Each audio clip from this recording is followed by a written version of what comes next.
Guys, welcome back to my channel. आज हम बात करेंगे ग्रेड 11 सोशियोलॉजी सेकंड चैप्टर की।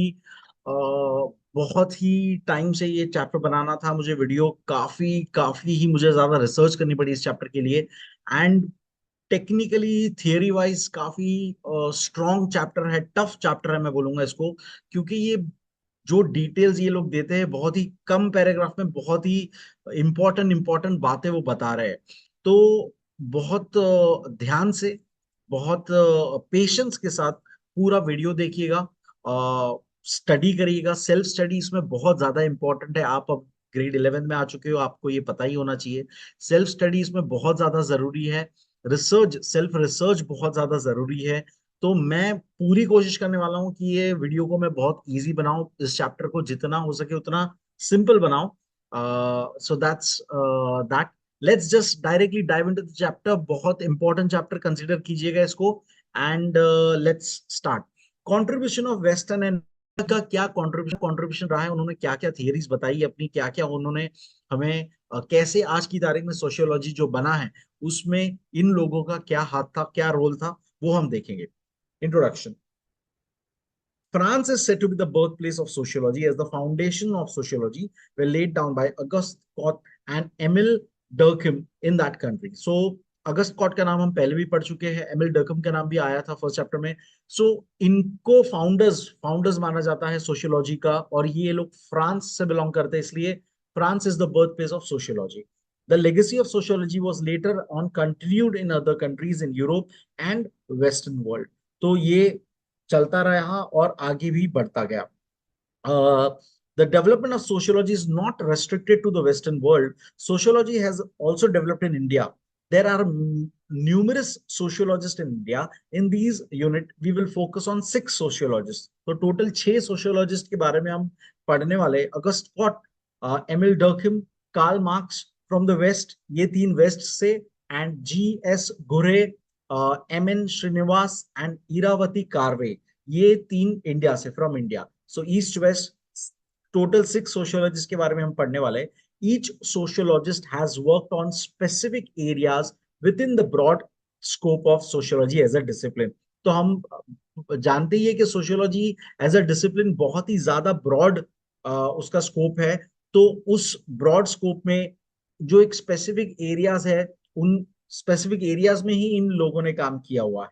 Many of them have developed specific concepts unique to their area of inquiry and developed theories through which they explain human social behavior. तो finally क्या है सब कुछ? Sociology is what? Human social behavior. Society में human का study, that is sociology, जो हमने first chapter में देखा था. अगर आपने फर्स्ट चैप्टर नहीं देखा तो पहले वो वीडियो देखिए, तो ही ये ज्यादा सेंस बनेगा कंटिन्यूटी के साथ.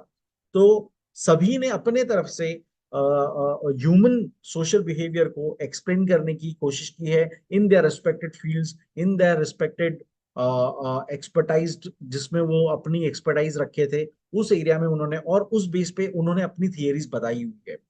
यहाँ पर शॉर्ट एक छोटा सा दिया था टू नो मोर में, कि not just western phenomena, there was this person Abdul Rahman Ibn Khaldun, जिन्होंने जो नॉर्थ अफ्रीका से बिलोंग करते थे, उन्होंने अपने ही वो भी एक सोशियोलॉजिस्ट थे, जिनके बारे में ज्यादा डिटेल तो यहाँ पे नहीं दिए, बट उन्होंने यहाँ पर स्पेसिफाई किया है कि सिर्फ एक वेस्टर्न फेनोमेना नहीं है कि सोशियोलॉजी वेस्टर्न कल्चर से बिलोंग करती है, ऐसा नहीं है.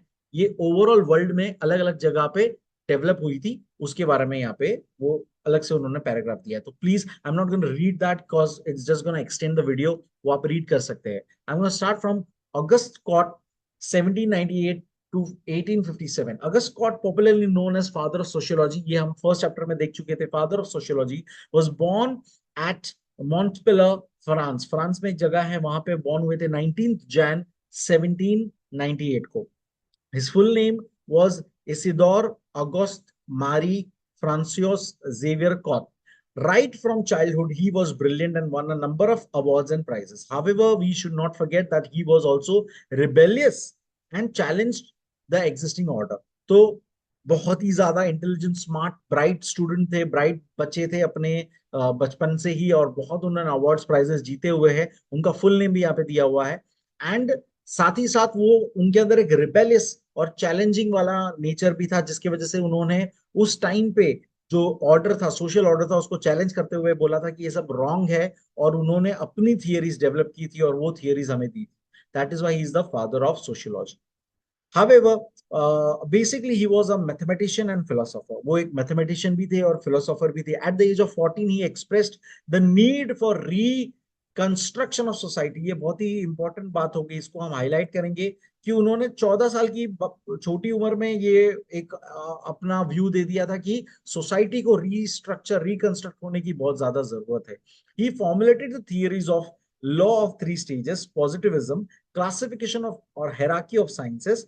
He also described sociology with its static and dynamic aspects. तो उन्होंने ये अलग अलग थियरीज दी हमें, जिसमें से हम यहाँ पे लॉ ऑफ थ्री स्टेजेस के बारे में देखेंगे थोड़ा सा, एंड हेराकी ऑफ साइंसेस, जैसे कि कौन सा साइंस ज्यादा ज्यादा डिफिकल्ट है, कॉम्प्लेक्स है, आई वुड से कौन सा ज्यादा साइंस कॉम्प्लेक्स है. तो sociology is the most difficult form of sciences. Biology, physics, chemistry के भी ऊपर आता है sociology, in terms of how dynamic, how difficult, how complex it is as a discipline. Okay, please understand that.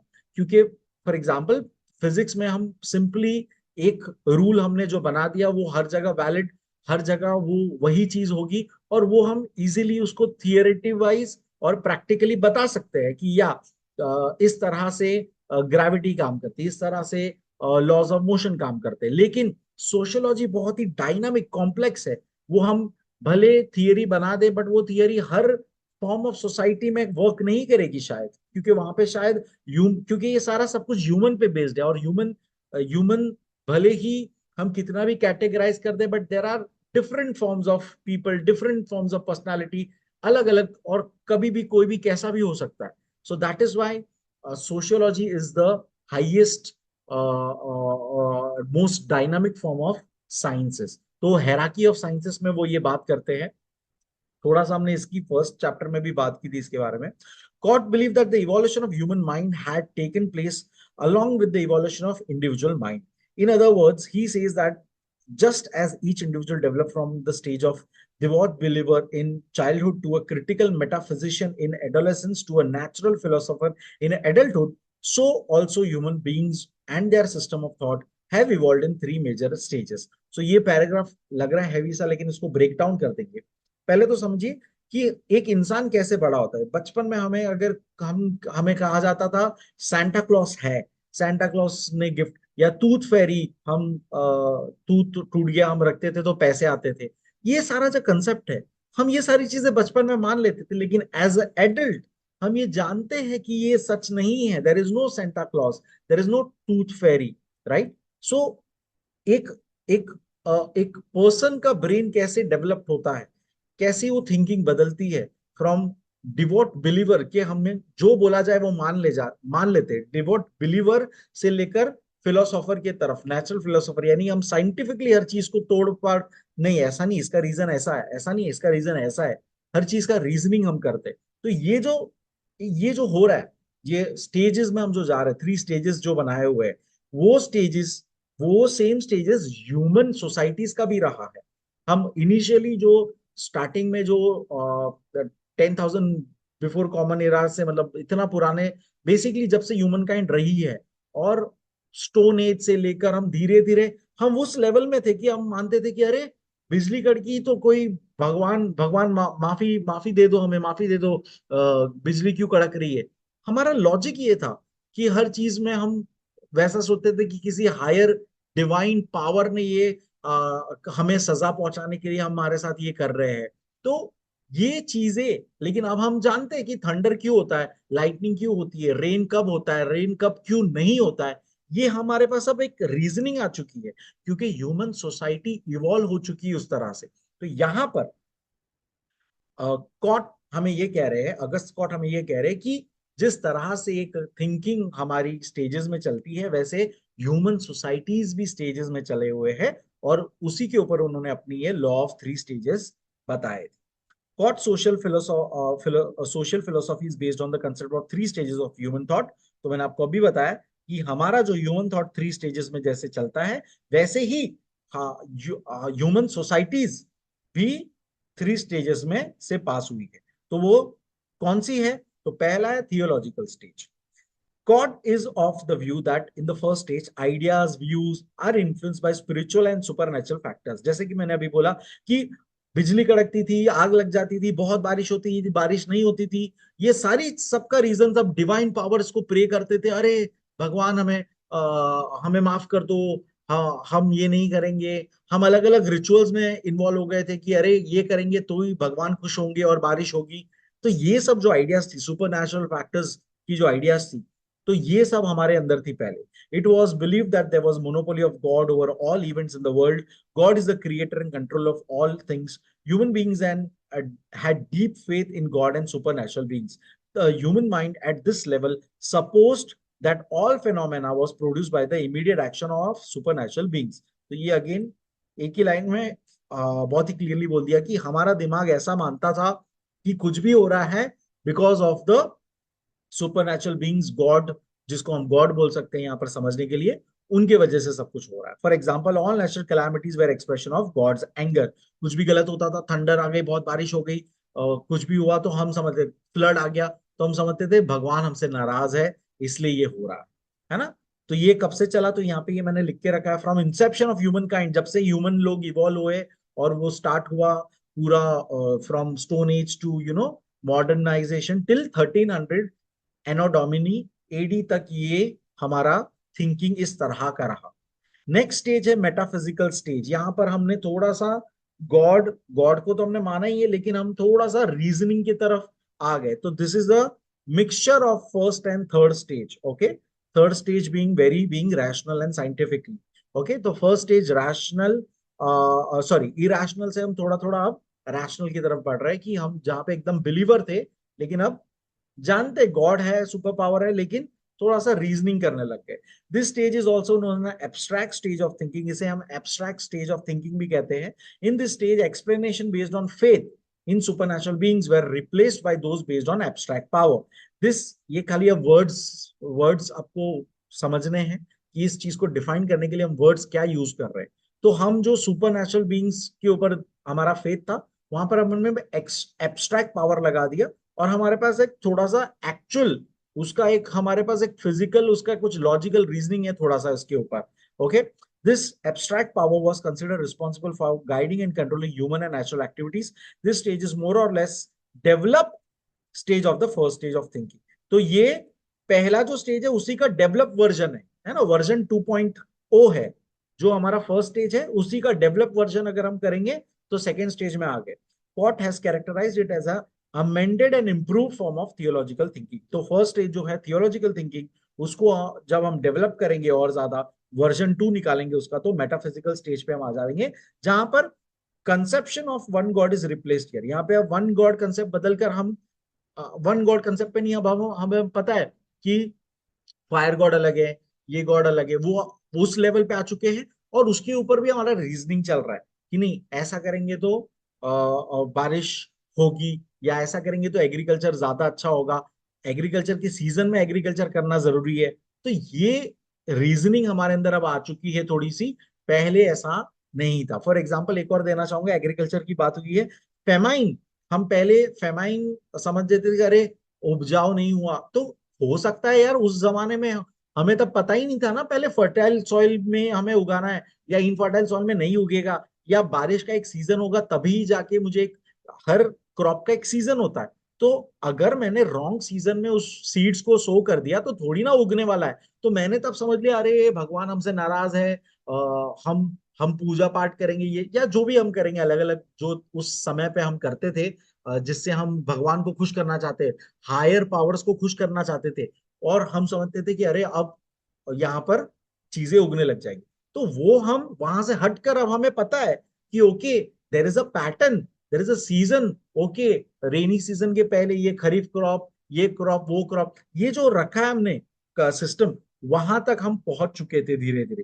That is 1300 AD से लेकर 1800 AD तक human mind इसमें था, ट्रांजिट हो रहा था। और अब हम पूरी तरह से पॉजिटिव स्टेज और साइंटिफिक स्टेज जिसको हम कहते हैं कि अब हम हर चीज को हम रीजनिंग करते हैं। अब हम कोई भी बात को ऐसे ही नहीं मान लेते कि अरे किसी ने बोल दिया तो मान लिया, अरे सेंटा क्लॉज है। अब नहीं मानते, अब हमें पता है कि उसके पीछे कुछ ना कुछ रीजन है, वजह है। ऐसा कोई थंडर हो रही तो कुछ रीजन है, लाइटनिंग हो रही कुछ रीजन है, फ्लड आया तो कुछ रीजन है, क्लाइमेट चेंज हुआ तो उसका कुछ रीजन है, साइंटिफिक प्रूफ है। तो अब हम लोग साइंटिफिक स्टेज पे आ चुके हैं। तो ह्यूमन सोसाइटी का ये स्टेजेस, जो एक नॉर्मल ह्यूमन का भी एक स्टेज होता है पूरी लाइफ का, वही ह्यूमन सोसाइटी के स्टेजेस रहे हैं। ऐसा अगस्ट कॉट का ये पूरा पॉइंट ऑफ व्यू था, इस तरह से उन्होंने अपनी ये थियरी रखी थी। वो let's read that. In the words of Auguste Comte, this is an improved and scientific form of human thinking. Now instead of imagination we turn to observation. तो हम लोग पहले सिर्फ इमेजिनेशन में चलते थे, अच्छा ऐसा कुछ होगा वैसा कुछ होगा, भगवान ऐसे दिखते होंगे ये। अब हम एक्चुअल ऑब्जर्वेशन में आ गए कि नहीं, ऐसा नहीं है, भगवान ने नाराज है इसलिए बारिश ज्यादा हो रही है, ऐसा नहीं है। क्लाइमेट चेंज हो चुका है because of global warming and फलाना ढिंगाना रीजंस, जिसकी वजह से बहुत ज्यादा बारिश होगी, राइट। तो हमारे पास observation, reason and examination were basic planks of knowledge at this stage. तो यहाँ पर हमने रीजनिंग और एग्जामिनेशन करना सीखा। Here one seeks to establish laws which links facts and which govern the social life. तो यहाँ पर हम फैक्ट के बेस पे लॉज क्रिएट करते हैं और उसको एक्सेप्ट करते हैं बेसिक। ये 1800 से लेके आज तक का चले आ रहा है ये। तो ह्यूमन सोसाइटी आज की तारीख में मतलब साइंटिफिक हो चुकी है। Comte wanted sociology to develop through these stages. That is why he applied the law of three stages of development in regard to knowledge, social organization and other matters. और cot समझते थे sociology भी इसी तरह से develop होनी चाहिए, इसी तरह से वो डेवलप होनी चाहिए और ये तीनों स्टेज से गुजरनी चाहिए। ओके, और हम पूरी तरह से लास्ट में साइंटिफिकली अब बातें करेंगे इनटू सोशियोलॉजी आल्सो, ऐसा उनका मानना था। नेक्स्ट पर्सन है, नेक्स्ट सोशियोलॉजिस्ट है हमारे एमिल डर्किम। 1858 से 1917 तक ये रहे थे हमारे साथ। Emile Durkheim was born on 15th April 1858 in the village of Epinal, France. A brilliant student in the college, he received many honors and prizes for his scholarship as a young intellectual. तो again बहुत ही ज्यादा smart, बहुत ही ज्यादा intellectual person थे ये अपनी लाइफ में।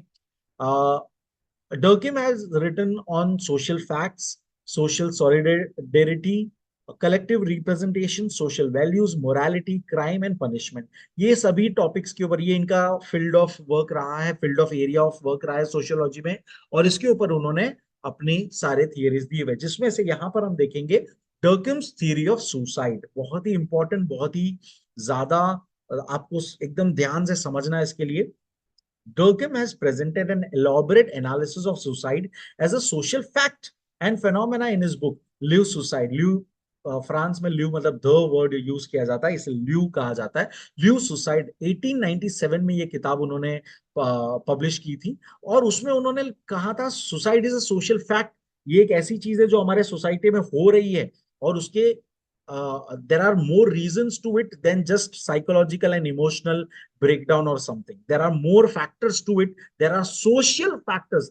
Specifically, there are social factors to it जिसके वजह से suicides हो रहे हैं. Durkheim does not recognize suicide as being caused by personal weakness, psychological frustration or other personal economic familial factors. वही बात मैंने अभी जस्ट आपको बोली कि सिर्फ psychological frustration, weakness, personal weakness, economical factors के वजह से suicide नहीं होते. There are social overall factors involved जिसकी वजह से suicides होते हैं. On collecting numerous social surveys, Durkheim proved that suicide is a social phenomena. उन्होंने प्रूव किया कि एक ये सोशल फिनोमेना है, सोसाइटी में होते हैं, ह्यूमन सोसाइटीज में होते हैं because of social factors causing it. Once there is a lack of social integration, यहाँ पे सोशल इंटीग्रेशन वर्ड बहुत इंपॉर्टेंट है, मार्क कर लीजिएगा। सोशल इंटीग्रेशन, सोशल सॉलिडेरिटी, यहाँ पे the element of suicide begins. जैसे ही सोशल इंटीग्रेशन कम होगा और या बहुत ज्यादा हो जाएगा, या सोशल रेगुलेशन, यहाँ पे सोशल सॉलिडेरिटी बोला गया उसे, सोशल रेगुलेशन बहुत ही ज्यादा या कम हो जाएगा तो सुसाइड आएगा।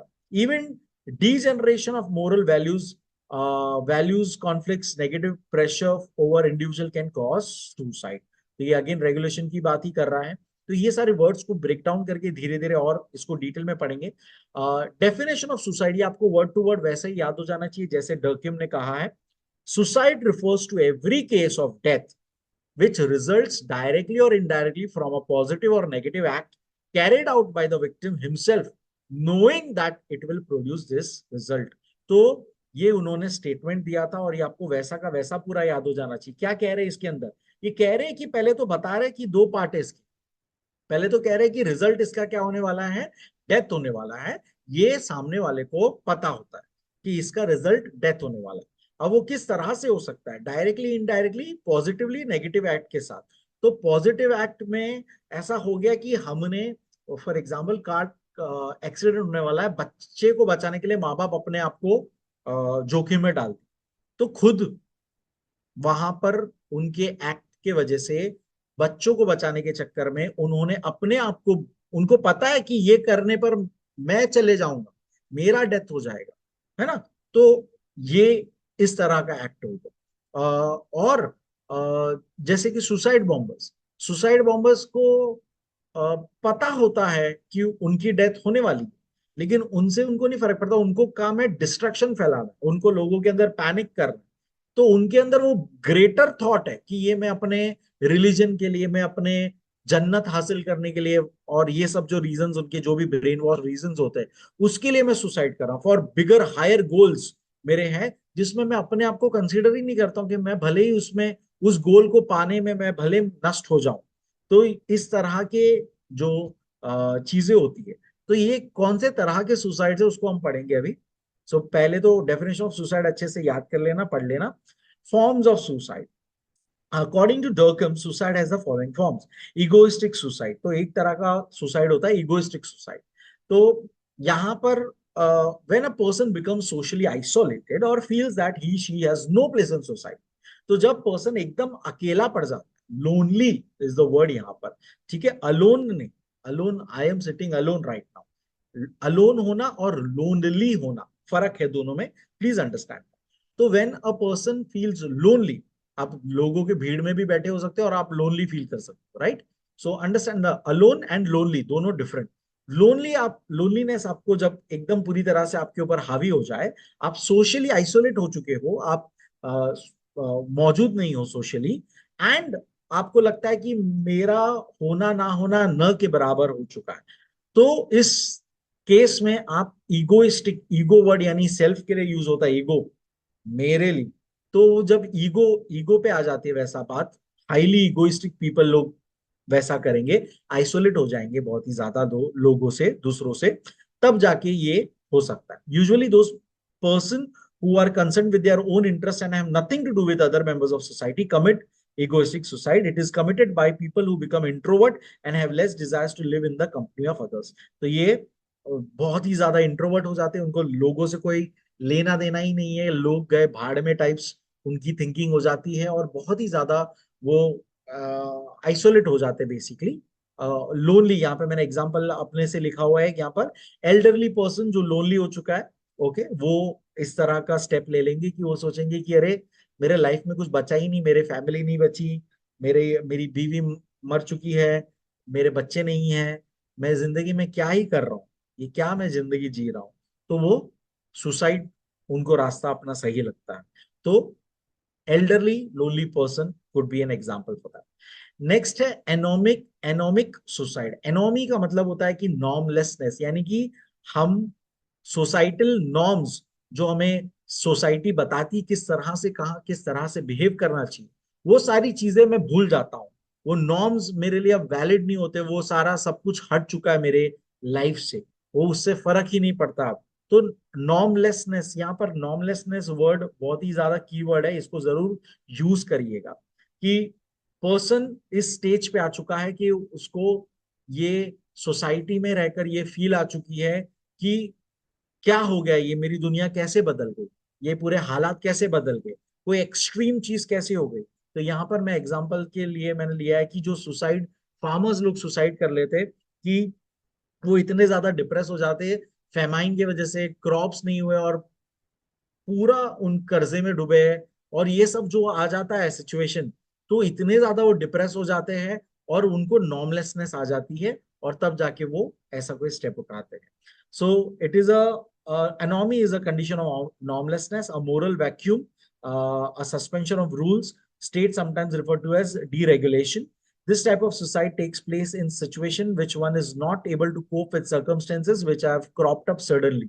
तो cropped up suddenly, तो इसमें ऐसा भी हो सकता है सडन किसी की डेथ हो गई हो, आपके स्पाउस की, पार्टनर की, जिसकी वजह से आपको अचानक से खुद भी जीने का मन नहीं कर रहा है, क्योंकि ऐसा कोई सर्कमस्टेंस आ चुका है जिसको आप कोप अप नहीं कर सकते। इसके अंदर ये भी आ सकता है कि रिच पर्सन जो था बहुत ही लैविश लाइफस्टाइल जी रहा था और अचानक से वो पूरा पैसा उसका चला गया और अब उस he is not able to cope up the life of poorness, तो सुसाइड कर लेगा। तो ये तरह का सिचुएशंस आप दिमाग में रख के इसको समझ सकते हैं। It is an situation which is far from the norm, जो रेगुलर चलता है, it's a norm, it's a इस तरह से दुनिया चलती है। तो फार फ्रॉम द नॉर्म यानी कि जो रेगुलरिटी से दूर हो गए, डीरेगुलेशन इसीलिए आ गया, ठीक है। जो रेगुलर लाइफ है उससे दूर हो गए और एक ऐसी सिचुएशन क्रिएट हो गई जिसमें आप समझ नहीं पा रहे how to cope up with that, तब जाके आप इस तरह का स्टेप उठाते। Durkheim has said that once there is an economic depression or extreme prosperity, economic suicide takes place. तो इकोनॉमिक डिप्रेशन की बात भी मैंने आपको एक तरह से बता दी, फार्मर्स सुसाइड उसमें गिना जा सकता है एक तरह से।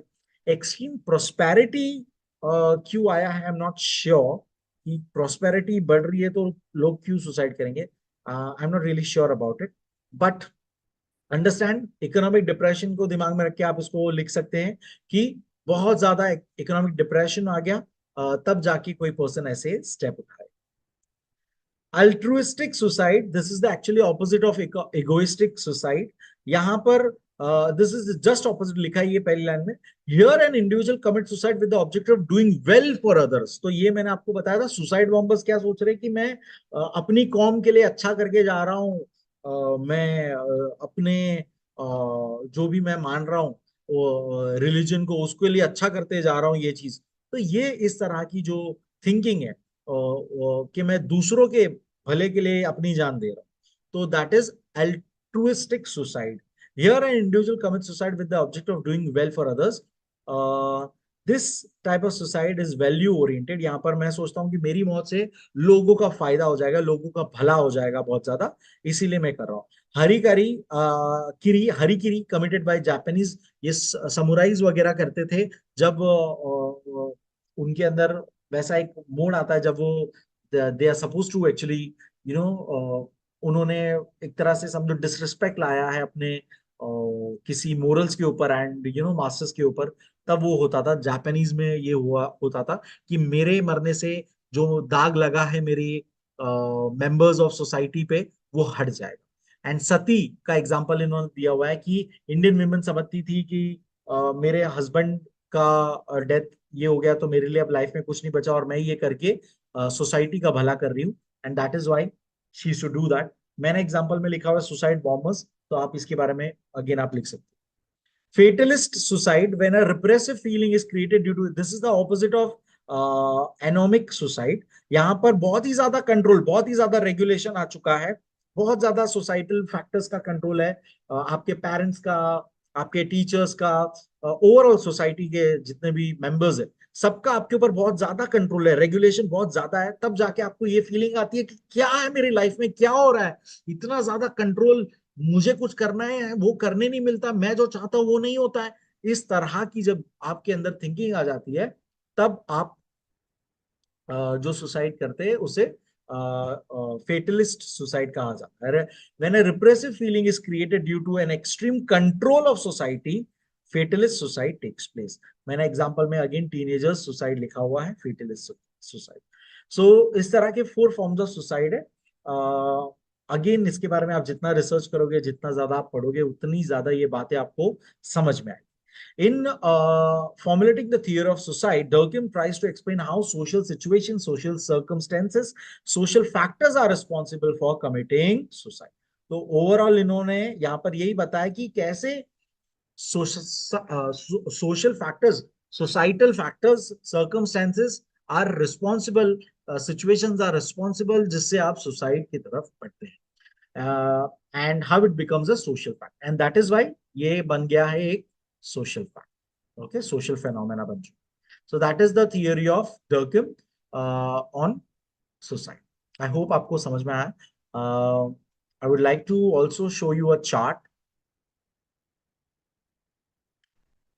डर्कम्स four types of suicide. So आप देख सकते हैं कि कैसे आप इसको एक तरफ एक्सट्रीम में जाएंगे तो कौन सा वाला सुसाइड आएगा।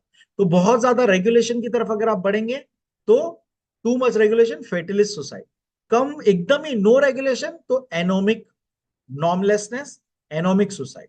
वैसे ही बहुत ज्यादा इंटीग्रेशन होगा लाइफ का, बहुत ही ज्यादा आप सोशली इंटीग्रेटेड पर्सन हो, आप बेटरमेंट लोगों की भलाई के लिए आप सोच रहे हो कि जान दे दूंगा, तो suicide bombers altruistic suicide. Not at all integrated, lower lower integration नीचे की तरफ इगोइस्टिक सुसाइड। आप बिल्कुल ही इंटीग्रेटेड नहीं हो सोसाइटी के साथ, बिल्कुल ही जुड़े हुए नहीं हो सोसाइटी के साथ, एकदम ही ज्यादा इंट्रोवर्ट होके आपने इगोइस्टिक सुसाइड कर। Okay, so that's that. Auguste स्कॉट के बारे में जब मैं पढ़ रहा था एंड एमिल डर्कम के बारे में रिसर्च कर रहा था, तो ये एक साइट मुझे मिली। इस पे बहुत एग्जाम एंड स्टडी में एग्जाम.com नाम की एक कोई साइट है। बहुत प्यारे आर्टिकल वाइज ये पूरा एक्सप्लेन कर रहे हैं अगस्ट स्कॉट के बारे में।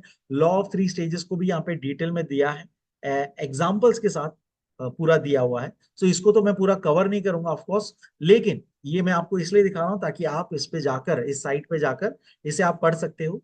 इसकी और अच्छी बात यह है कि यहाँ पर आप साइड में देख सकते हो पॉपुलर पोस्ट, तो उसमें और इनके बारे में डिटेल्स है। थियरी ऑफ सुसाइड भी आप देख सकते हो, एमिल डर्किम के बारे में दिया हुआ है। तो you know this is a good resource. Karl Marx की थियरी ऑफ क्लास कॉन्फ्लिक्ट भी यहाँ पे मौजूद है। तो this is a good research for you guys, जो मैं ढूंढ रहा था, मतलब खुद रिसर्च कर रहा था तो मिला हुआ है। तो प्लीज इसको आप स्टडी करें and will go back to our text book. So that was two sociologist हो चुके हैं। विलियम ड्यू बॉयस के बारे में अगेन एक अमेरिकन सोशियोलॉजिस्ट के बारे में उन्होंने थोड़ा सा यहाँ पे बताया हुआ है। Still it's a very basic. इन्होंने ब्लैक पीपल के दिमाग में रखते हुए थोड़ा सा अपना बताया था और थियरीज दी थी, बुक लिखी थी। तो आई वुड सजेस्ट कि आप ये खुद रीड करें, सेल्फ रीड करें। हम बढ़ेंगे नेक्स्ट हमारे थर्ड वेस्टर्न सोशियोलॉजिस्ट की तरफ, कार्ल मार्क्स। कार्ल मार्क्स का नाम हम बहुत बार सुन चुके हैं। आई थिंक तीनों में से यही एक नाम होगा जो आप पहले सुन चुके थे, जो आप स्कूल टाइम से जानते होंगे, Karl Marx. Marxism, German scholar, philosopher, economist, historian, political thinker, social scientist, journalist, lawyer, and great revolutionary, Karl Marx is also known as the architect of communism. His thoughts are very powerful and influential all over the world. तो ये हम जानते ही है कि ये कितना ज्यादा powerful person थे, कितना ज्यादा स्ट्रॉन्ग उनकी ओरेटरी स्किल्स थी और कितना ज्यादा स्ट्रॉन्ग राइटिंग स्किल्स थी, जिसके वजह से उन्होंने कम्युनिज्म नाम की चीज हमें दी है। अब कम्युनिज्म क्या है आप जानते ही हो, कैपिटलिज्म क्या है आप जानते ही हो, तो again I am not gonna say all that things. Please refer to different videos जो मैंने पहले ही बात कर चुके हैं। हम पॉलिटिकल साइंस अगर आपने पूरा वीडियोस देखे तो आप ये सारी बातें जानते हैं। Let's directly dive into Marxian theory of class conflict. तो क्लास कॉन्फ्लिक्ट की क्या थियरी रही है उसके बारे में देखिए। The theory of class conflict is central to Marxism thought. In his Communist Manifesto, Marx has said, at every stage in history, there is a war between the classes. इनका मानना है कि इतिहास में जब जब पूरे कोई भी स्टेज उठाया देख लो, क्लासेस जो अलग अलग बन चुकी है, the working class, the higher class, the king, the you know hierarchy wise जो क्लासेस बने, सोशल क्लासेस बन चुके, उसमें हमेशा लड़ाई होती रही है आपस में। There is a antagonism and hatred between two classes, for example capitalist and workers. तो यहाँ पर तो हम ऑफ कोर्स कार्ल मार्क्स की बात चल रही है, तो कैपिटलिस्ट एक तरफ पूरे प्राइवेट वाले, और कम्युनिज्म वर्कर्स ओरिएंटेड, वर्कर्स को पावर देने वाले कम्युनिज्म वाले। तो कैपिटलिस्ट और कम्युनिज्म की वॉर यहाँ पर हम देखें। According to Marx it is an economic factor that form the basis of class. तो कॉमन सेंस की बात है और हम ये जानते भी है कि आप एक पर्टिकुलर क्लास में कैसे आते हो। तो इकोनॉमिक फैक्टर्स क्या है, उस बेसिस पे आप एक क्लास में बिलोंग करते हो। In his philosophy, he has given highest importance to the class stratification. He has interpreted history in the light of class struggle. Class in society simply means economic class. तो जब हम यहाँ पर class की बात कर रहे हैं तो इकोनॉमिक क्लास की बात कर रहे हैं, which is based on the process of production and distribution of economic growth in society. तो ये घूम फिर के क्या है, प्रोडक्शन और डिस्ट्रीब्यूशन, कौन ज्यादा रिसोर्सेज कंट्रोल करता है, whether it is controlled by the private people capitalist people or whether it is controlled by the government people, group of people. तो ये प्रोडक्शन डिस्ट्रीब्यूशन बेस पे, इकोनॉमिक ग्रोथ के base पे आप इकोनॉमिक क्लास बनाते। Marks analysis of class conflict in the capitalist society is summarised below. तो इन्होंने एक कैपिटलिस्ट सोसाइटी में किस तरह से जो क्लास बन चुके हैं और क्लास के अंदर जो वॉर चल रही है जिसे हम क्लास कॉन्फ्लिक्ट कहते हैं, उसके बारे में यहाँ पे समराइज दिया हुआ है। क्योंकि ऑफकोर्स ये सारी किताबें हैं, ये सारी बहुत बड़े बड़े बुक्स है, जिससे यहाँ पर हमें बहुत ही पार्ट्स में हम छोटे छोटे में पढ़ रहे हैं हर चीज को। इंपॉर्टेंस ऑफ प्रॉपर्टी, तो प्रॉपर्टी को कितना इंपॉर्टेंस दिया for marks. The most important characteristic of any society is its form of property. Classes are determined on the basis of individual's relation to means of production. तो property यानी कौन ज्यादा control करता है land, और क्योंकि it is a resource, right, capital property होना एक रिसोर्स है, तो मींस ऑफ प्रोडक्शन को कौन ज्यादा कंट्रोल करता है, उस वो बहुत ही ज्यादा इंपॉर्टेंट फैक्टर है। नेक्स्ट है polarization of classes. The whole society breaks up more or more into two great hostile camps, two directly antagonistic classes. The tendency towards the radical polarization of classes is inherent in capitalist society. तो एकदम simple भाषा में बताऊंगा, polarise यानी two poles. हर society में दो poles हो जाते हैं, पोल्स जैसे नॉर्थ पोल साउथ। जो ज्यादा नॉर्थ की तरफ है उसे नॉर्थर्न कंट्रीज कहेंगे, नॉर्दर्न हेमिस्फीयर कहेंगे। जो ज्यादा सदर्न की तरफ, साउथ साउथ पोल की तरफ है उसे सदर्न कंट्रीज कहेंगे, साउथ सदर्न हेमिस्फीयर कहेंगे। उस तरह से हर चीज इन दिस इकोनॉमिक, कैपिटलिस्ट और कम्युनिस्ट, ये दो पोल्स हो जाते हैं। तो पोलराइजेशन ऑफ क्लासेस यानी कि दो पोल्स क्रिएट हो जाते हैं, और दो कैंप, ये दो हॉस्टाइल कैंप्स हो गए। कैंप्स यानी अगेन वो हो गए कि एक ग्रुप बन गए बेसिकली, तो कैपिटलिस्ट और सोशलिस्ट, कम्युनिस्ट भी। Surplus value, capitalist accumulate profit through the exploitation of labour. तो यहाँ पर कैपिटलिस्ट सोसाइटी में हमने देखा है कि क्या होता है, लेबर का बहुत ही ज्यादा एक्सप्लॉइटेशन होते हैं, वर्कर्स का एक्सप्लॉइटेशन किया जाता है, उनको बहुत ही कम वेजेस देकर उनको ओवर वर्क कराया जाता है। तो that is exploitation of labour. Pauperization, so pauper means poor होता है, तो पुअर्टी ऑफ द पॉपराइजेशन हो गया, मतलब पुअर्टी ऑफ वर्कर क्लास। तो वर्कर क्लास पूरी पुअर बन चुकी है।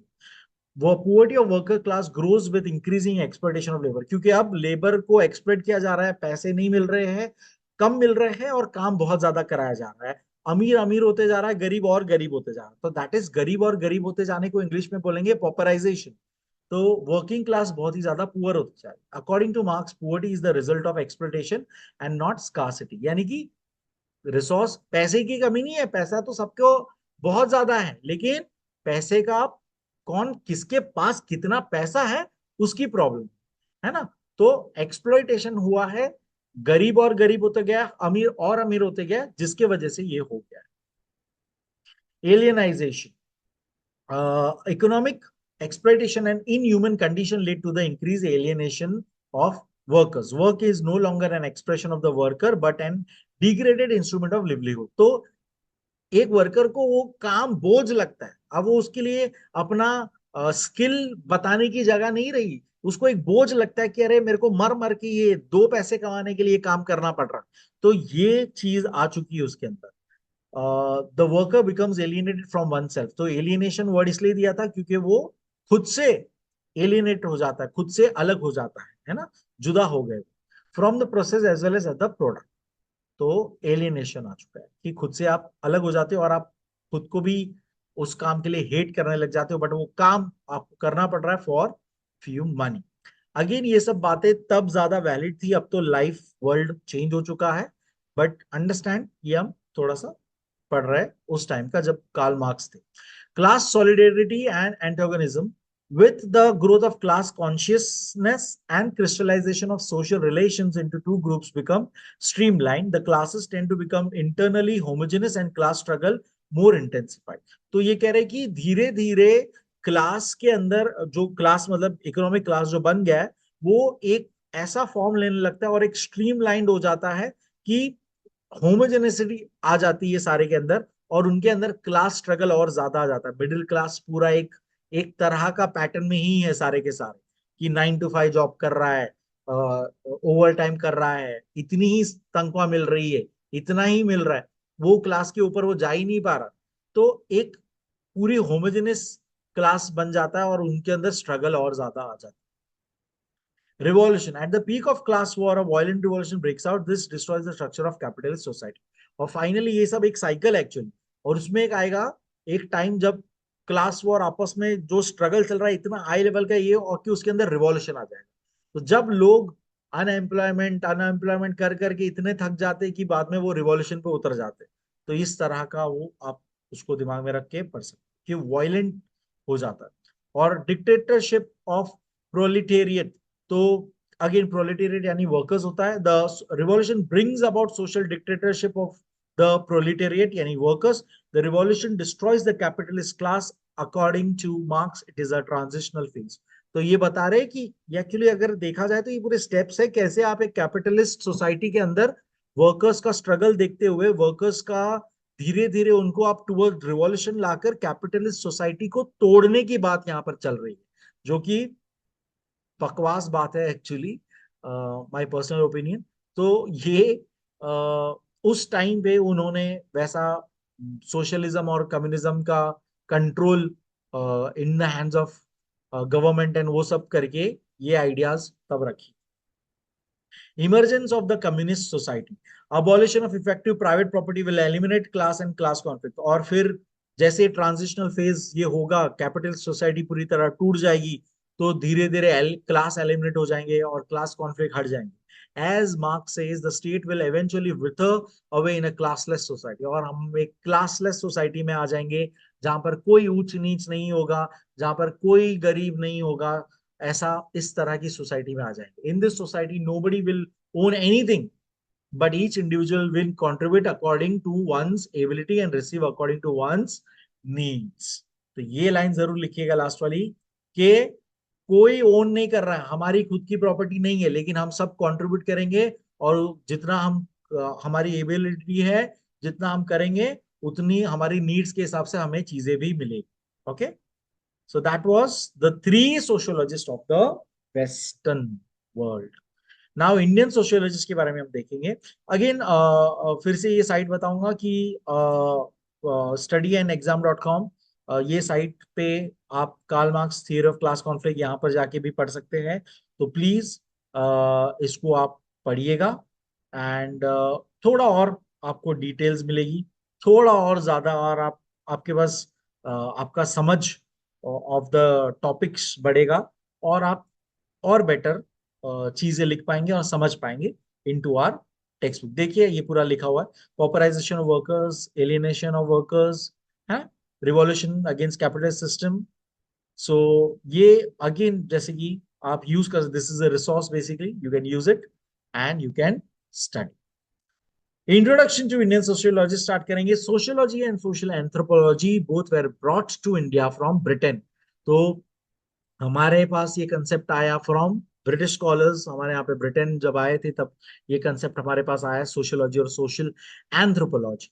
Indian scholars who were trained in Britain and USA played a major role in the development of these two disciplines in India when sociology came to be recognized as independent discipline in India। तो वो लोग हमारे यहाँ के जो लोग जो Britain में उनको स्टडी करने का मौका मिला था, जो लोग यूएसए में उनको पढ़ने का मौका मिला था, वो लोग ने यहाँ पे बहुत इंपॉर्टेंट रोल प्ले किया था जब इंडिया में भी सोशियोलॉजी एक अलग से डिसिप्लिन, एज अ डिसिप्लिन वो रिकॉग्नाइज होते जा रहा है।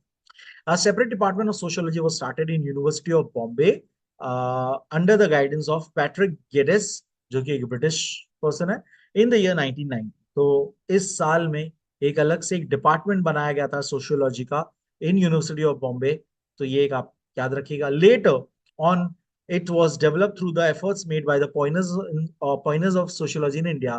They provided foundation for the study of sociology in India। Among them are G.S. Hure, R.K. Mukherjee, D.P. Mukherjee, B.N. CL, B.K. Sarkar, M.N. Srinivas, A.R. Desai, Irawati Karve, S.C. Dube, Gail Omvedt and many more. ये सारे लोग थे originally the first pioneers of sociologist जो जिन्होंने sociology को India में develop किया, जिसमें से 3 लोगों के बारे में आज हम देखें। We are going to study the role played by G S Ghurye, M N Srinivas and Irawati Karve in the development of sociology in India with specific contribution. तो स्पेसिफिक कंट्रीब्यूशन के हिसाब से गोविंद सदाशिव गुरे गुरे गुरे जीएस डॉक्टर जीएस गुरे 1839 से लेकर 1983 तक, इनका बहुत इजीली आप याद रख सकते हैं 8998, it is happening a pattern. Father of Indian sociology भी इन्हें टैग मिला है, because he had been engage in building up the entire first generation of Indian sociologist. तो पूरा जो फर्स्ट जनरेशन, पहली बार ये टॉपिक एज अ डिसिप्लिन पढ़ा जा रहा था, एक अलग से डिपार्टमेंट क्रिएट करके।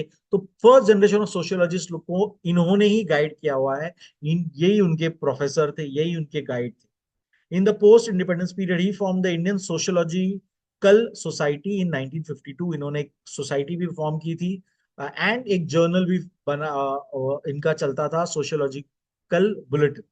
Gure's writing was enormous diversity of themes and perspectives. Gure's broad area of interest was general process of evaluation of culture in different civilization in general. तो अलग अलग सिविलाइजेशन में, अफ्रीकन सिविलाइजेशन हो गया, इसके अंदर फिर ब्राजीलियन सिविलाइजेशन हो गया, अमेरिकन सिविलाइजेशन हो गया, इंडियन सिविलाइजेशन हो गया, अलग अलग सिविलाइजेशन में कल्चर कैसे इवॉल्व हुआ है उसके ऊपर इन्होंने अपना एरिया ऑफ इंटरेस्ट रखा है और इसके ऊपर उन्होंने अपनी थियरीज दी। इंडियन सिविलाइजेशन पे खास करके, ऑफ कोर्स इंडियन है तो इंडियन सिविलाइजेशन पे खास करके, his seminal work on caste is widely red, और उसके ऊपर स्पेसिफिकली उन्हें कास्ट सिस्टम के ऊपर अपनी जो थियरीज और टिप्पणी दी थी, वो बहुत ही ज्यादा इनका वर्क रीड करने लायक है। गुरेज एनालिसिस ऑफ इंडियन ट्राइब्स, तो इन्होंने इंडियन ट्राइब्स के ऊपर क्या किया था उसके बारे में यहाँ पे थोड़ा सा हम पढ़ेंगे। गुरेज वर्क ऑन ट्राइब्स वे general as well as specific, तो इन जनरल भी उन्होंने स्टडी की थी और स्पेसिफिक भी study. In his work on scheduled tribes, जो हम SC ST जो है scheduled tribes, उनके बारे में उन्होंने स्टडी की। शेड्यूल्ड ट्राइब्स हमारे यहाँ पे बहुत सारे जो ट्राइब्स है अलग अलग, उसके ऊपर उन्होंने अपनी स्टडी बताई थी। He dealt with the historical, administrative and social dimensions of Indian tribes, तो उन्होंने ये सब पूरी डिटेल उनके बारे में इकट्ठा की। He also wrote on specific tribes such as Mahadev Kolis in Maharashtra, और कुछ स्पेसिफिक ट्राइब्स के बारे में स्पेसिफिकली भी लिखा है। इन जनरल भी पूरा उन्होंने डेटा कलेक्ट करके उसके बारे में बात की, और स्पेसिफिक कुछ ट्राइब्स के बारे में भी बात की, जैसे कि Mahadev Kolis of the Maharashtra. Gure presented his thesis on tribes at a time when a majority of established anthropologists and administrators were of the opinion that a separate identity of tribes were to be maintained at any cost. तो इन्होंने उस समय में अपनी thesis की थी जब उस टाइम पे, अगेन अंडरस्टैंड ये एरा चल रहा है, ब्रिटिशर्स जब यहाँ पर है, कॉलोनियल रूल हमारे यहाँ पर है, एंड उस टाइम पे एंथ्रोपोलॉजिस्ट और एडमिनिस्ट्रेटर्स ये मानते हैं, मानने लगे कि ट्राइब्स को एक सेपरेट आइडेंटिटी देना बहुत ज्यादा जरूरी है। उस टाइम पे गुरे ने अपनी ये थीसिस निकाली थी। The background of this was the scheduling of tribes by colonial administrators and the debate that ensued between the government anthropologists who favored a protectionist policy and nationalists who viewed the creation of excluded and partially excluded areas as yet another attempt to divide and rule. तो बहुत ही technical बातें आगे, let's break it down slowly. पहले तो यहाँ पर आपको समझना है, ब्रिटिश एरा जब यहाँ पे फॉरेस्ट में आदिवासीज है सारे, इतने सारे ट्राइब्स है, अलग अलग ट्राइब्स है जो अपनी वहां पे अंदर ही अंदर रहते हैं और जंगल रिसोर्सेज का इस्तेमाल करते हैं। ब्रिटिशर्स को जंगल रिसोर्सेज चाहिए क्योंकि उनको वुड चाहिए टू मेक द शिप बनाना है या जो भी कंस्ट्रक्शन करना है जिसमें वुड रिक्वायर्ड है। तो ये सब पूरा लैंड और रिसोर्सेज के लिए लड़ाई का ये पूरा मुद्दा है। तो ट्राइब्स जो जंगल में रह रहे, आदिवासी से रह रहे, उनको एक सेपरेट आइडेंटिटी देने का बात एक तरफ गवर्नमेंट निकाल रही है, कॉलोनियल एडमिनिस्ट्रेटर्स ये प्रपोज कर रही है, और उस प्रपोजल को जो नेशनलिस्ट लोग हैं, यानी कि नेहरू और ये लोग सब जो है, ये लोग समझ रहे हैं कि this is another way of just divide and rule, जो ब्रिटिश पॉलिसी थी। तो ये लोग समझते थे इस चीज को, ये लोग बस हमें ये सेपरेट आइडेंटिटी और ये सब इसीलिए कर रहे ताकि ये हम पर डिवाइड और रूल कर सके। हालांकि इसमें बहुत अलग अलग वेरियस फैक्टर्स थे। ब्रिटिशर्स लोग ने कोशिश की कि ट्राइबल्स लोग को वो चेंज कर सके, लेकिन वो लोग अपनी ही लाइफ में खुश थे, इसीलिए नेशनल पार्क वाला कंसेप्ट क्रिएट किया गया था, मेकिंग वेरियस लॉस, जिसमें प्रोटेक्शन मिलेगा एक जंगल एरिया को जिसमें ट्राइब्स को रहने का मतलब उनको जैसे रहना है अपनी लाइफ में वैसे वो रह सकते हैं। आज भी संजय गांधी नेशनल पार्क में आप जाएंगे तो अंदर कुछ लोगों के घर है पहले से। तो वो कौन लोग है? वो वहां के ट्राइब्स, पहले से जो इतने टाइम से रहते आए, उनकी जनरेशन ट्राइब्स वाले लोग हैं जो अंदर ही जंगल में ही रहते हैं। Okay. Sanjay Gandhi national park Mumbai में है। अगर आप मुंबई से हो तो आप बहुत इजीली जानते होंगे बोरीवली में संजय गांधी नेशनल पार्क, आप जा सकते हो, वहां पे आप देख सकते हो ये चीज। तो coming back to this again, कि गवर्नमेंट एंथ्रोपोलॉजिस्ट यानी कि जो ब्रिटिशर्स थे उस टाइम पे, एंड कुछ जो सोशियोलॉजी को समझते थे वो एंथ्रोपोलॉजिस्ट भी ये समझते थे कि ये अच्छा ही होगा कि ट्राइब्स को अपनी जंगल में अपना अपना रहने का, अपने रिसोर्स में रहने को मिलेगा। तो उनको जो ये एक्सक्लूड कर रहे हैं, excluded areas and partially excluded areas जो बना रहे हैं, वो अच्छी बात होगी। लेकिन नेशनलिस्ट लोग का तब ये मानना था कि ये एक और तरीका है बस हमें डिवाइड एंड रूल करने का। सोशियोलॉजी से यहाँ पर डायरेक्ट रिलेशन इसका एक तरह से नहीं है, बट पॉलिटिक वाइज यहाँ पे ये थोड़ा सा यहाँ पर बात हुई। ओके। तो गुरहे ने उस टाइम पे अपनी थीसिस निकाली थी और उन्होंने कास्ट बेस पे अपनी बातें की थी, जिसके बारे में थोड़ा सा हम यहाँ पे पढ़े। Gurhe refer to the long process of Hinduization of the tribes for from different parts of India। तो उन्होंने एक बहुत स्पेसिफिक इस चीज पे उन्होंने रिसर्च किया थी कि ट्राइब्स कैसे धीरे धीरे हिंदू ट्राइब्स बनती जा रही। तो ट्राइब्स ओरिजिनली तो यार जो जंगल आदिवासी हो गए और जो अलग अलग जो अपनी ही एक खुद की देवी देवता को मानते हैं, अपने अपना ही एक मूर्ति डिटी को बनाकर मानते कि ये हमारे कुल देवता है, कुल देवती है, कुल देवता ही बोलते हैं एक्चुअली इसको। तो कुल देवी है। तो ये जो चीज एक स्पेसिफिक दिमाग में उनका एक था, वहां से वो चेंज हो होकर कैसे हिंदुइज्म में आ चुके हैं, उस चीज को हिंदुआइजेशन कहते हैं। हिंदुआइजेशन यानी कि आप धीरे धीरे हिंदू में कन्वर्ट हो चुके हैं, हिंदू चीजें फॉलो करने लग गए। तो ये चीज का स्टडी उन्होंने किया था। According to Ghurye, tribal deities like Ganesha, Kali, Shiva were getting equal space in Hinduism with Arya deities like Indra, Agni, Surya, Varun, वायु, अदिति, पृथ्वी, उषा, यम। तो ये थोड़ा सा यहाँ पर एक, थोड़ा सा पढ़ते वक्त मैं बार बार इसमें कंफ्यूजन था। तो पहले तो I would like to again mark this, ये मैंने मार्क किया, विष्णु और ब्रह्मा, ये इन्होंने आर्या डिटीज में लिखा है, जो कि आर्या डिटीज नहीं है, they are Hindu deities. Vishnu, Brahma, Vishnu, Mahesh, आर्दक, हिंदू गॉड्स। ओके। और आर्य डिटीज में आ जाता है इंद्र, जो यहाँ पे है already, Indira. I would mark it with red. And जो मैंने यहाँ पे लिख के रखा है नीचे अलग से, यहाँ पे मैंने पूरा मेंशन किया हुआ है यहाँ से यहाँ। सो इंद्र, अग्नि। तो Arya deities and Hindu deities separate है, पहले तो जानिए। तो आर्य डिटीज लोग, आर्य आर्यंस के बारे में हम पहले के चैप्टर में, हिस्ट्री के चैप्टर में पढ़ चुके थे कि कैसे उन्होंने वायु देवता, अग्नि देवता, यानी हर चीज को जो एलिमेंट्स है उसी का गॉड बना दिया था। हर एनिमेटेड एनिमिज्म कर दिया था, यानी कि स्टोन गॉड है, हर चीज में लाइफ है, ये सारा आइडियाज जो था उस, और उसी को फिर वो पूजने लग गए थे। हम झाड़ की पूजा भी करते हैं, हम पर्टिकुलर ट्री की पूजा करते हैं। तो ये सब जो चीज करते थे, ये सारा एक कल्चर। और दूसरी तरफ हिंदुइज्म का एक specific god, Ganesh, Shiv ji, Indra, sorry Vishnu, Brahma. तो ये जो चीज है, Hindu gods and Arya deities. तो please make this separately clear. तो ये सारी चीज का यहाँ पे उन्होंने रिसर्च किया, एंड इन्होंने ये पता लगाया कि जो हिंदुइज्म आर्यन डिटीज के साथ साथ इन सबको, हिंदू गॉड्स को भी इक्वल अब दर्जा मिलने लग गया। और एनिमिज्म, जो मैं अभी जस्ट आपको बोल रहा था, एनिमिज्म यानी कि आपने हर एक ऑब्जेक्ट जो है उसके अंदर एक लाइफ है, ये मानने लग गए। टोटेइज्म यानी कि अगेन ये भी उसी का एक पार्ट है, एनिमिज्म का एक पार्ट है, जिसमें आपने हर एक एक टोट, यानी कि एक आपने एक सिंबल, एक धागा बना दिया, एक कवच बना दिया, एक कुछ आपने गले में पहनने का एक तावीज बना दिया। तो ये सारा चीज उसमें आ जाता है। For establishing synthesis between multiple cultures present in Indian society. As a result, the tribes of Indian considered Hindu society and its cultural tradition a new home for है।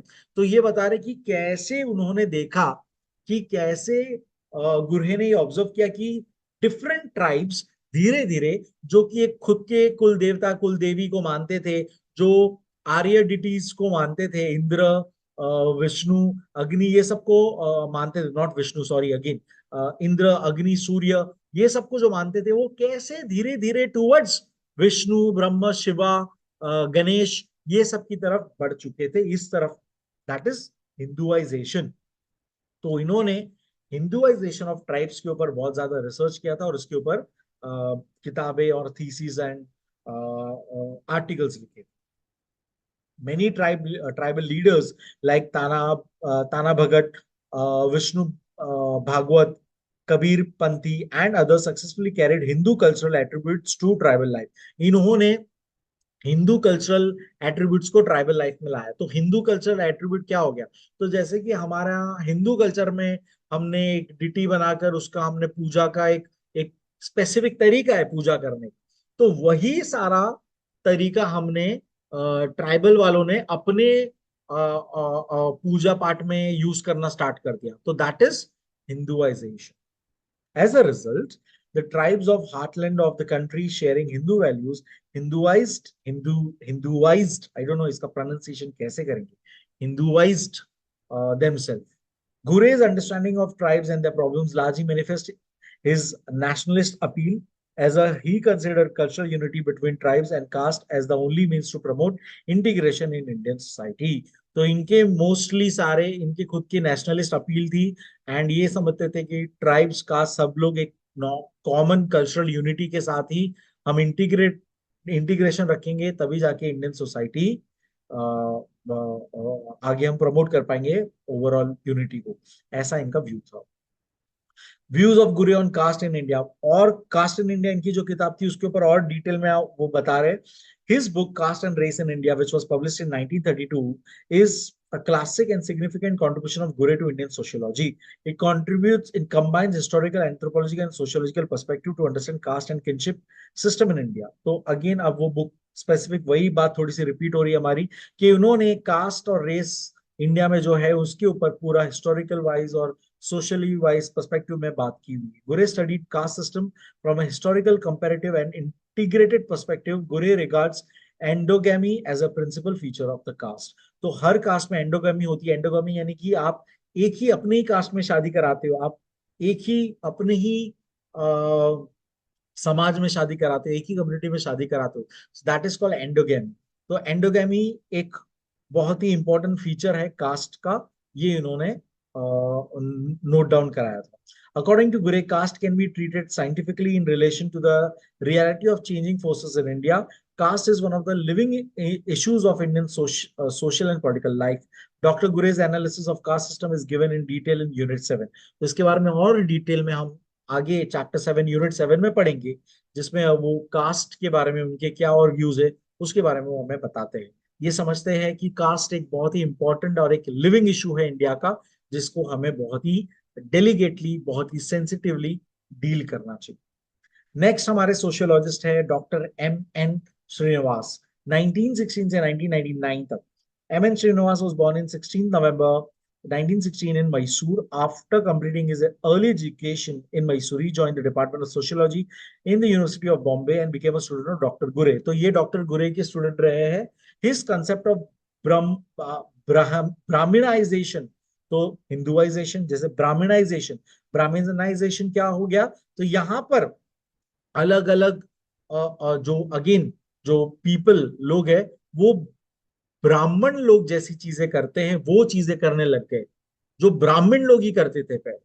सो अंडरस्टैंड, जो कास्ट अलग अलग हैराकी है हमारे यहाँ पे, कि Brahmins, क्षत्रिय, तो ये जो है एकदम नीचे शूद्र, तो ये जो है वॉरियर्स, क्षत्रिय वॉरियर्स, तो ये जो एक बना था हैराकी, उसमें ब्राह्मण लोग जो थे वो लोग जो चीजें करते थे कि पूजा पाठ करना, मंत्र जाप करना, तावीजे बांधना, फास्ट करना, ये सारी चीजें दूसरे कास्ट वाले क्षत्रिय लोग भी फॉलो करने लग गए।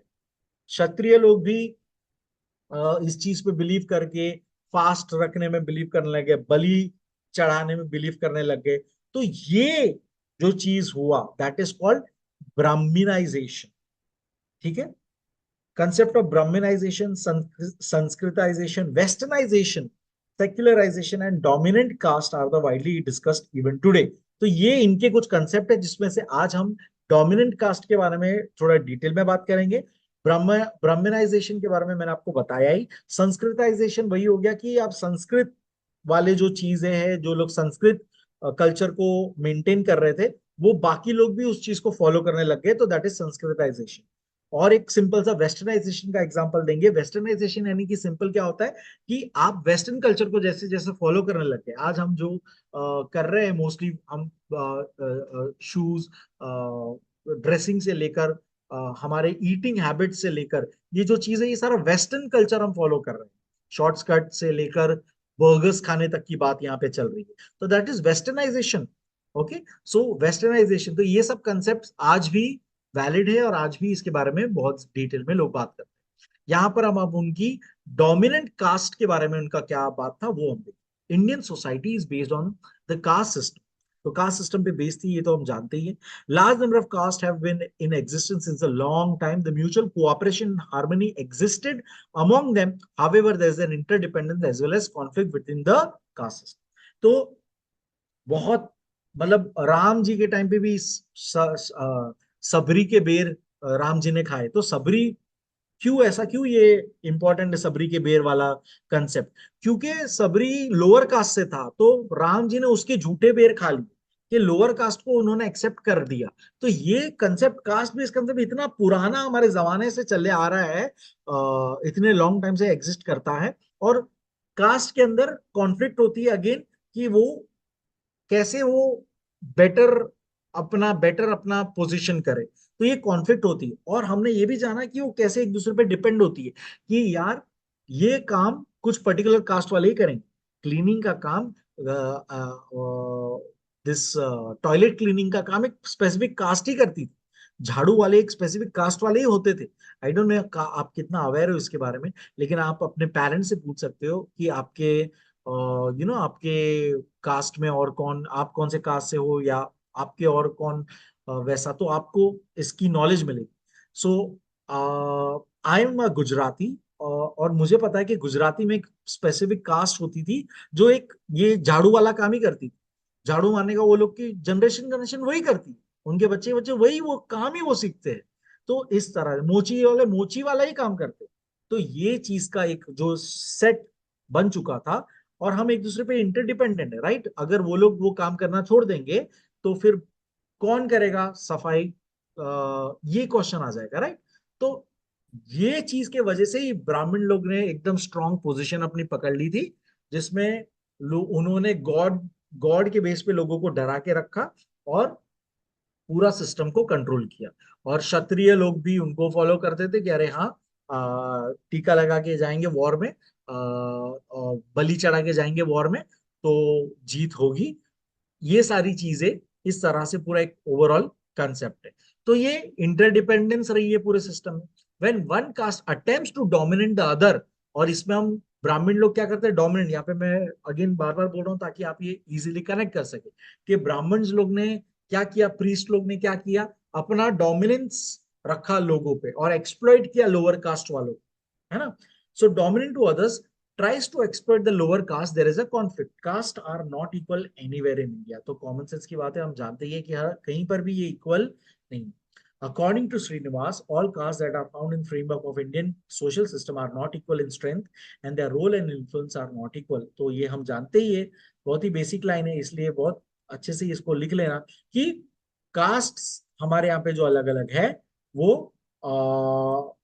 कोई भी सेम नहीं है, इक्वल नहीं है, इक्वल स्ट्रेंथ में नहीं है, एंड सबका अपना अपना इन्फ्लुएंस है society. Some of these castes are very much disorganized while certain are highly organized and exercise a powerful influence। तो कॉमन सेंस की बात है, ब्राह्मण कास्ट बहुत ही क्लियरली भट्ट लोग हो गए, जो अलग अलग, जो बेसिकली ब्राह्मण्स है और प्रीस्ट कास्ट से बिलोंग करते हैं, या कोई भी और ठाकुर लोग, या सिंह, हायर हायर कास्ट वाले, इन शॉर्ट वो लोग बहुत ही ज्यादा ऑर्गेनाइज्ड है। इस तरह से ही वो लोग का पूरा काम चलता है। और वो इस तरह से अपना इन्फ्लुएंस पावर चलाते हैं। जबकि लोअर कास्ट वाले डिसऑर्गेनाइज्ड है, उनको पहले तो सारे अपॉर्चुनिटीज मिले नहीं डेवलप होने के, इसीलिए उनके अंदर कभी तरक्की हुई ही नहीं, तो वो डिसऑर्गेनाइज्ड है और उनके ऊपर और ज्यादा एक्सप्लॉइटेशन हायर कास्ट वाले करते ही है। तो ये एक रहा है। It is it is in this context, और इसी में M N Srinivas introduce the concept of dominant class, और इसी के ऊपर उन्होंने डोमिनेंट कास्ट का टॉपिक अपना अपना रखा हुआ है सामने। The caste is dominant when it preponderates numerically over the other caste, when it also wields preponderant economic and political power, when it enjoys high ritual status in the local caste hierarchy. तो again यहाँ पर मैं simple example ब्राह्मण का ही लेना चाहूंगा कि पहले से ही ही इज अ ब्राह्मण, ही इज अ शूद्र, तो ये पहले से ही प्रीडोमिनेंटली उसका पावर है और नंबर में भी ज्यादा है और पॉलिटिकल इकोनॉमिक पावर है इसके पास, तो उसको हम डोमिनेंट कास्ट कहें। है हर आपको आपके अगेन आप अपने पेरेंट्स से पूछिएगा, दादा दादी से पूछिएगा कि आप आप एक्सपीरियंसेस और उनके स्टोरीज और उनके फ्रेंड्स के थ्रू आपको ये पता पड़ेगा कि कैसे हेराकी में कोई ना कोई एक कास्ट आगे होता है और एक कोई ना कोई कास्ट किसी को एक्सप्लॉइट करता है। He defined dominant caste in terms of six attributes to or determinants of the follow. तो एक dominant caste के क्या क्या फीचर्स होते हैं, क्या क्या एट्रीब्यूट्स है? Sizeable amount of arable land locally available, उनके पास फर्टाइल लैंड बहुत ज्यादा होती है। स्ट्रेंथ ऑफ नंबर्स, वो लोग नंबर में बहुत ज्यादा होते हैं। High place in the local हेराकी, वो लोग हेराकी में भी ऊपर ऊपर के दर्जा रखते हैं, हाई प्लेस होती है रिचुअल स्टेटस। वेस्टर्न एजुकेशन, वो लोग का उन लोग एजुकेटेड होते हैं। Enjoyment of greater economic and political power, उनकी पॉलिटिकल पावर और इकोनॉमिक पावर उनके पास बहुत ज्यादा होती है। हाई ऑक्यूपेशन, और हमेशा अच्छे हाई ऑक्यूपेशन, ऑक्यूपेशन की आते में बात हो रही, मैंने आपको एग्जांपल दिया था ड्राइवर, मोची और वो सब। हाई ऑक्यूपेशन मतलब डॉक्टर्स और लॉयर्स और टीचर्स, और हाई ऑक्यूपेशन रखा हुआ है उन्होंने सारा, वैसे ही वो उसी में रहे। हाई कास्ट वाले हाई ऑक्यूपेशन में ही इन्वॉल्व रहते हैं, यहाँ पर प्रीस्ट और ये सब भी आ जाएगा actually. Examples of dominant caste are given by Dr. Srinivas. So, doctor Srinivas ने अलग अलग रीजन वाइज कुछ कास्ट के नाम बताए। लिग्यात, तो लिग्यात एक हिंदू सेक्ट कास्ट है जो शिव जी को वर्शिप करता है, एंड बाकी सभी कास्ट डिस्टिंक्शन को रिजेक्ट करता है, एंड वो ब्राह्मणिकल ऑथोरिटी पे मानता है, यानी अगेन ब्राह्मण से इंस्पायर्ड होकर वो शिव जी को वर्शिप करता है। कर्नाटका में ये कास्ट पाया जाता है। कर्नाटक का एक और कास्ट है ओखलिगास, इनको वोकालिगास भी कहा जाता है। अगेन एक कास्ट है जो डोमिनेंट है, जो कर्नाटका में बहुत ज्यादा डोमिनेंस रखता है, यानी कि ये कास्ट के लोग बहुत ज्यादा, मतलब सब लोग उनसे डरते हैं वैसा। फिर आंध्र प्रदेश में रेड्डीज, आपने सुना ही होगा, मेरे स्कूल फ्रेंड्स थे एक दिनेश रेड्डी करके, तो रेड्डी रेड्डी सरनेम वाले जितने भी हो गए वो सारे के सारे हाई कास्ट में बिलोंग करते हैं। कामाज अगेन हाई कास्ट वालों का सरनेम है, नाम है। मैंने एक और एग्जांपल लिखा है हरियाणा के जट्स, जिनका जाट सरनेम ये है, जो जाट है वो हायर कास्ट है, स्ट्रॉन्ग डोमिनेंट कास्ट है उस एरिया में। नायर्स और इजवायाज इन केरला, तो नायर भी आप जानते होंगे, ये सरनेम अगेन आप जानते होंगे नायर्स, तो ये अगेन एक डोमिनेंट कास्ट वाले लोग हैं। Good well well settled rich family से बिलोंग करने वाले, एक तरह से हम बोल सकते हैं। उनकी जनरेशन की generation well family settled family से बिलोंग करती है। बिहार के मैंने लिख के रखे हैं Mauryas and Kurmi and Yadav. Yadav आप जानते हो गया कि यादव नाम कॉमन नेम, तो ये सारे डोमिनेंट कास्ट है जो एग्जाम्पल्स के रूप में आप लिख सकते हैं। गोंदर, बुदालियर्स, पदायची इन तमिलनाडु, तमिलनाडु के भी उन्होंने कुछ कास्ट के नाम दिए हुए हैं। ये सारे डोमिनेंट कास्ट, यानी कि ये लोग हायर हेराकी रेंज में आते हैं। Third of the socialist, Indian socialist, and the last of the socialist of this chapter, Dr. Iravati Karve. In 1905 to 1907 तक ये थी। Dr. Iravati Karve was born in 15 December 1905 at Minjan in Myanmar. She was the daughter-in-law of well-known social reformer ढूंढो केशव कार्वे। तो केशव कार्वे का नाम हम पहले के चैप्टर में पढ़ चुके एक दो बार। तो सोशल रिफॉर्मर रह चुके थे, उनकी डॉटर इन लॉ थी ये Iravati Karve. Iravati Karve had published more than 80 research papers, published a number of books in English and Marathi. She was made she has made immense contribution in sociology and anthropology as well as Marathi literature. Concept of kinship relations. Iravati Karve has done a pioneering work in her book Kinship Organization in India. So again, kinship यानी कि मूल आपका आपका कहाँ से आप belong करते हो वैसा kinship. Published in 1953, in this book she presents a microanalysis of major kinship system in India. The book of kinship attempts to present a comparative picture of kinship organization in different parts of India. The book gives a list of kinship terms in major Indian languages, their linguistic content, corresponding behavior, attitudes, rules of descent, inheritance, patterns of marriage and family. तो कैसा एक आपका family का कैसा background रहा है, family tree कैसा रहा है, अलग अलग पूरे इंडियन इंडियन कॉन्टिनेंट में अलग अलग तरह के जो घराने रहे, उसका उन्होंने पूरा रिसर्च करके अपनी किताब में ये सारा पैटर्न ऑफ मैरिज क्या रहा है, इनहेरिटेंसी कैसी रही है, ये सब उन्होंने मेंशन किया था. Kinship is primarily in socio-cultural concept and subsequently in it related to factors of family, caste, language in India. वही बात मैंने आपको अभी बताई. The kinship system, which is integrated in one linguistic group, is also present in caste and family. तो kinship में एक common language वाले भी किनशिप होते हैं, जो इसके अंदर कास्ट और फैमिली बेसिस पे उन्होंने रिसर्च करके बताया. She has presented kinship organisation on the basis of geographical region. उन्होंने ज्योग्राफिक वाइज भी डिवाइड करके बताया, नॉर्दर्न सेंट्रल में कैसे सारे किनशिप्स ऑर्गेनाइजेशन रहे हैं, सदर्न में कैसे रहे हैं, ईस्टर्न साइड में कैसे रहे. Linguistic regions like Indo European, Dravidian. The kinship system also differs according to the geographical difference and linguistic group differentiation. इन्होंने रिसर्च में ये पता लगा है कि जैसे जैसे ज्योग्राफिकल एरिया बदलता है, लिंग्विस्टिक रीजन बदलता है, किनशिप के अंदर चेंजेस आते हैं. In the organization of kinship, there is a change. In this chapter, we examine some of the main contributions to the emergency of development of sociology and a distinctive discipline. You are now familiar with contribution of European and Indian sociologists, logists, that is August Comte, Emil Durkheim, Karl Marx, G.S. Gure, M.N. Srinivas, and Iravati Karve. I hope that was the end of the chapter. I hope I was able to make this chapter easy, simple for you guys. It was a very tough chapter for me because मुझे बहुत ज्यादा research करना पड़ा. मैंने बहुत ज्यादा चीज पढ़ी जो I could not. उसके बाद I was able to understand and explain you guys this in a simple manner.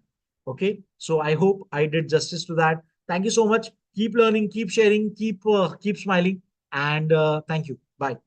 Take care.